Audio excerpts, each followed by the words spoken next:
What's up, guys? So, magpapagupit tayo. Because I'm not liking anymore.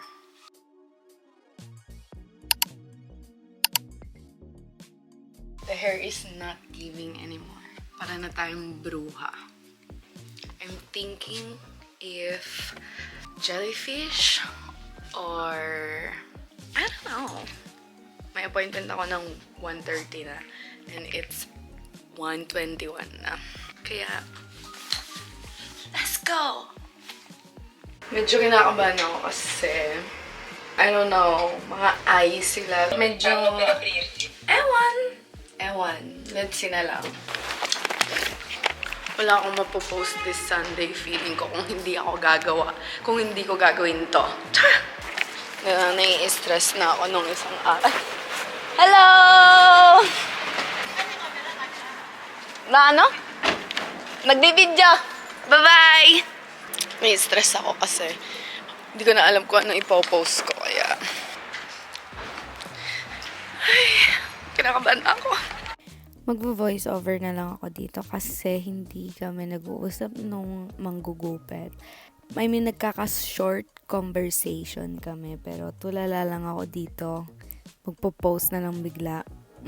Nguso. Napapatulala na lang ako kasi iniisip ko yung magiging result ng buhok ko kasi it's either jellyfish or yung butterfly cut ata yan yung ginagawa niya. Hindi ko tanda. Gusto ko kasi may maikli ako sa buhok ko na parte na tapos may mga mahahaba.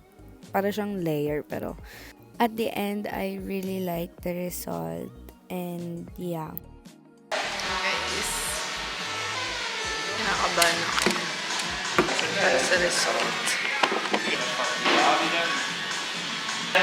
Voglio che tutte le ragazze delle Filippine vengano qua. Va bene. Prendo le spazzole secondo te. Manda, fatta.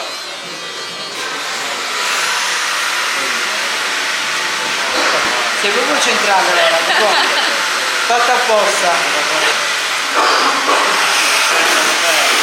Dito naman is binoblower niya na yung hair ko and nagpakita ko sa kanya ng picture ng hairstyle na gusto ko. Kinat ko na yung ibang part dito kasi sobrang haba ng video and I cannot do that. Yan ang result.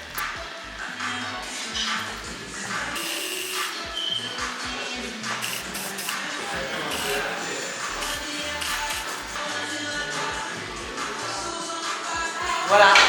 Grazie.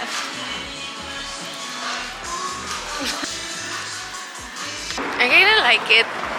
Pero yung style, hindi ko alam if bet ko. And naayos na din yung dito ko. Kaya punta na kayo sa HC Salon. Really, really nice. So guys, yun na yun. I hope you like this video. Give it up a thumbs up. Give it up a thumbs up. Tama ba yun? I'll see you on my next video. And thank you so much. And nag-edit na ako. I love you guys. Bye!